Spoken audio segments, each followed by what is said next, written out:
Soalnya aku sering banget dapet DM dari Instagram aku yang bilang kalau mereka itu pemilik kos-kosan dan udah punya puluhan kamar gitu loh. Nah, cuman yang jadi masalah mereka itu ngerasa kalau bisnis kos-kosan ini tuh ribet banget dan ini membebankan pikirannya dia, dan dia ngerasa kalau investasi di kos-kosan tuh bukannya malah less effort tapi malah jadi effort banget untuk membuat investasi ini berhasil.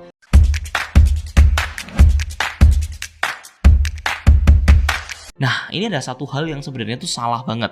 Nah, makanya di video kali ini aku akan bahas secara versi aku, kenapa aku bisa punya ratusan kamar tapi aku sama sekali nggak terbebani. Dan itu aku cuma meluangkan waktuku 1 jam setiap minggunya untuk menghandle ratusan kos-kos yang aku punya. Dan di sini sebenarnya poinnya ada 4 yang menurutku sangat penting. Tapi sebelum aku share 4 poinnya itu, kalian pastikan untuk subscribe video kali ini. Oke, aku asumsikan kamu sudah subscribe. Yang pertama adalah membuat rekening yang berbeda. Dari awal ketika kalian mendapatkan pendanaan dari perbankan pun itu menggunakan rekening yang berbeda. Nah, biasanya aku selalu menggunakan perbankan BCA, dimana BCA ini kan semua anak-anak itu pasti punya gitu loh. Walaupun nanti kalau kalian ambil KPR-nya tuh dari bank-bank yang lain, nggak masalah. Yang penting untuk penampungan dan seluruh modalnya kalian atau DP-nya kalian itu dilakukan dari BCA-nya ini. Kalian akan punya 2 rekening berbeda. Yang pertama adalah rekening penampungan untuk transaksi setiap anak kos-kosannya itu mau melakukan perpanjangan sewa.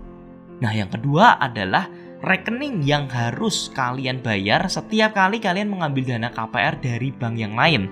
Nah, nanti setiap pembayaran supplier dilakukan dari Bank BCA, setiap penerimaan sewa anak kos juga dari sini. Nanti setiap tanggal 1 itu pastikan kalian transfer saldonya ini masukkan ke rekeningnya KPR bank tersebut. Dan ini tuh dibuat bener-bener sebelum kalian mulai. Supaya apa? Supaya kalian gak terjadi kejadian yang sama seperti aku. Dulu ini aku masukkan ke dalam rekening pribadiku karena aku merasa pembayaran kontraktor juga cuman paling 5 kali, 20%, 40%, 60%, 80%, sama 95% dan 5% sisanya. Tapi sebenarnya nggak sesimpel itu. Kalau kalian sudah lebih expert dan kalian bisa menggabungkan cara pembayaran kontraktor melalui cost and fee atau pembayaran secara borongan.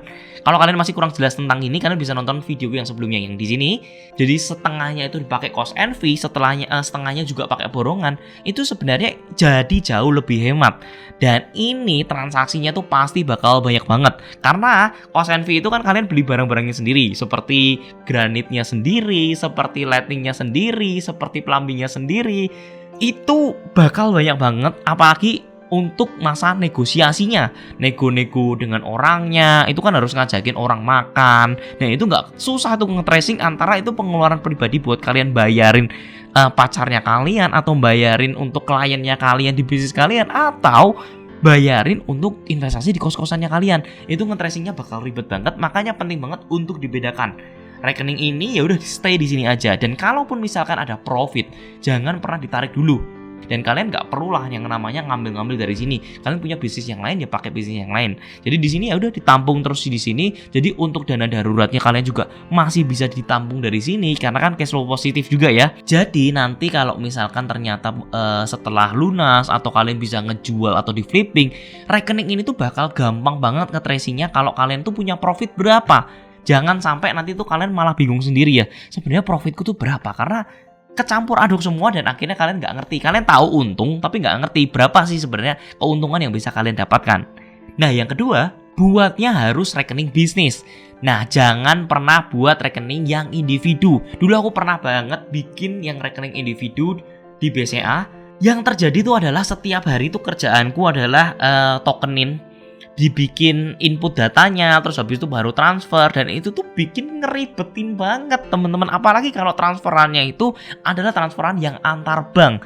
Dia kalau misalkan di atas jam 3 sore sudah nggak bisa transfer, akhirnya kalian harus transfer lagi, cobanya tuh besok. Belum kalau kalian salah input, ini bakal memakan waktu tuh banyak banget. Pastikan kalian itu selalu menggunakan rekening yang bisnis, dimana ketika kalian itu input data bisa dilakukan oleh accounting kalian, asisten kalian, atau kalian sendiri dikala kalian lagi nganggur. Setelah itu kalian bisa melakukan otorisasi ketika kalian benar-benar lagi nganggur banget, dan kalian bisa ngecek secara satu-satu, dan sekali kirim nggak perlu sekali-sekali kalian input datanya gitu loh. Jadi kalian bisa langsung input 1, 2, 3, 4, 5 langsung di okein, di OTP dipilih semua, habis itu langsung di send semuanya.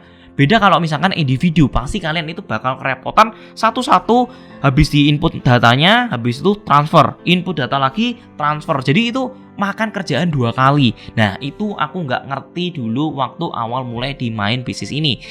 Nah, teman-teman mungkin juga beberapa dari kalian yang sudah memang bisnis itu pasti aku tahu udah pakai rekening bisnis. Tapi ini kadang-kadang ada juga orang-orang yang masih belum paham. Jadi kalau misalkan kalian pengen tahu detailnya lebih lanjut, pastikan kalian langsung aja ke bank-bank kalian dan minta untuk diganti ke rekening bisnis. Jangan pernah ke rekening individu. Nah, yang ketiga yang paling penting adalah wajib untuk selalu minta tempo ke semua suppliernya. Jadi nggak pernah tuh yang namanya setiap kali ada penambahan galon harus bayar lagi, transfer lagi. Setiap ada laundry, transfer lagi. Itu selalu dilakukan secara bulanan. Jadi itu akan meringankan kerjaan Bapak Ibu.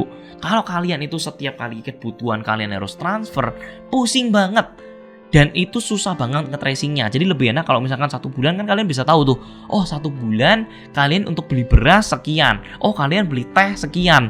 Jadi kalau misalkan besok ya harus patokannya segini, nggak boleh lebih dari segini. Nah ini lebih gampang banget nge-tracingnya karena kalian nggak perlu ngitung satu-satu. Dan kalau misalkan ternyata suppliernya nggak mau pak, kalau misalkan harus dibayar secara bulanan, ya cari yang mau, pasti ada yang mau. Karena kan kalian itu bakal berkembang besar juga, jadi kalian bisa jual janjinya kalian. Kalau kalian itu bakal jadi besar banget, dan kalau yang besar bapak ibu juga yang diuntungkan. Misal kalau mereka itu bilang tetap nggak mau karena itu resiko buat mereka, bilang kalau kita akan bayar lebih mahal sedikit, nggak apa-apa bapak ibu lebih mahal sedikit, tapi bapak ibu punya data yang valid untuk nge-tracingnya supaya nggak gampang dikadalin sama penjaganya juga. Terus yang paling penting waktunya bapak ibu yang harusnya fokus untuk bisnisnya bapak ibu nggak terhambat untuk di investasi kos-kosan ini. Nah yang keempat adalah semua harus dilakukan by persetujuan. Nah ini nggak pernah dilakukan ketika aku waktu masih kecil investasi kos-kosan ini.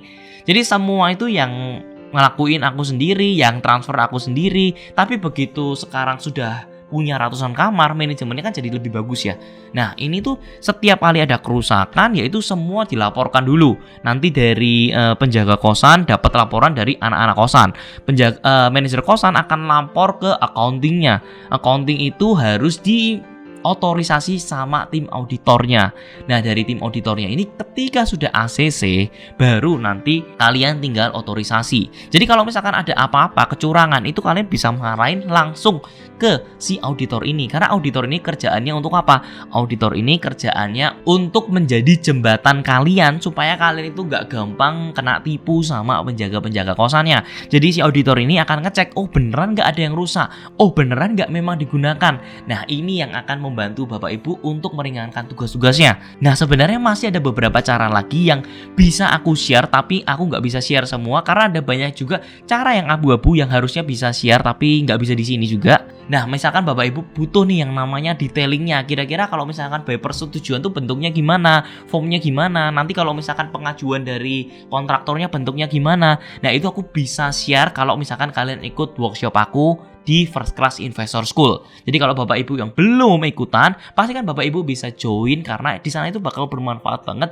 Bapak ibu bakal belajar banyak banget tentang bagaimana kalian harusnya bayar kontraktor. Formnya itu seperti apa, pembayaran 20% itu bentuknya seperti apa. Terus habis itu ada termin-termin ketika nanti setelah selesai kalau misalkan ada kebocoran, nah itu bapak ibu apa yang harus dilakukan, bagaimana cara mengantisipasinya ketika kontraktor itu nggak bakal lari. Terus gimana caranya kita bisa mendenda kontraktor by perjanjiannya itu. Semuanya bakal dikasih secara gratis kalau bapak ibu mengikuti workshop di First Class Investor School. Semoga video ini bisa bermanfaat dan jangan lupa untuk klik tombol subscribe teman-teman. Dan jika teman-teman punya pertanyaan seputar tentang kos-kosan atau tentang properti apapun, kalian bisa langsung masuk ke Instagram aku. Karena di sana akan ada bio link di mana di sana kalian itu bisa klik yang bagian Ask Anthony. Jadi di sana nanti aku bakal pilih pertanyaan-pertanyaannya untuk dijadikan next konten berikutnya. Semoga video ini bisa membantu Bapak Ibu dan pastinya semua akan properti pada waktunya. Thank you for watching and I'll see you in the next video. See ya guys!